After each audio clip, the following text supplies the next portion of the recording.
मी जान्हवी आणि माझ्या चॅनलमध्ये परत एकदा सगळ्यांचं खूप स्वागत। तर आज मी अशी रेसिपी दाखवणार आहे जी बहुतेक तरी लहान मुलांपासून मोठ्यांपर्यंत सगळ्यांनाच आवडते आणि ती खूप क्विक आणि झटपट होणारी रेसिपी आहे आणि ती आहे मसाला इडली।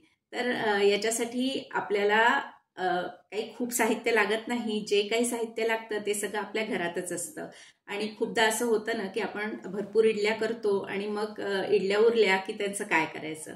अशा वेळेला हा खूप चांगला ऑप्शन होऊन जातो आणि तो करायला सोपाही असतो। तर आता त्याच्यासाठी काय काय साहित्य वापरणार आहे ते सांगते। याच्यामध्ये मी 4 इडल्या घेतल्या आहेत। मसाल्यांमध्ये आपण काश्मीरी लाल तिखट, हळद, धने जिरे पूड, हिंग, कसुरी मेथी, चाट मसाला, किचन किंग मसाला आणि थोडंसं मीठ। फोडणीमध्ये आपण कढीपत्ता, लसणाच्या थोड्या पाकळ्या, त्यानंतर जिरं आणि मोहरी, त्यानंतर तीळ, कोथिंबीर आणि 2 मिरच्या।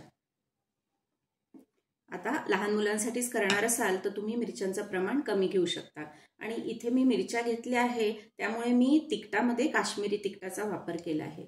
त्यांनी त्या मसाला इडलीला रंग खूप छान येतो आणि तिखटही ती होत नाही। तर आता आपण वळूया कृतीकडे। तर सगळ्यात पहिले खलबत्त्यामध्ये लसूण ठेचून घेतलं। अशा प्रकारे लसूण आपण ठेचून घेतल्याने मसाला इडलीत ते जास्त टेस्टी लागतं। त्यानंतर सगळ्या इडल्यांचे छानपैकी तुकडे करून घेतले।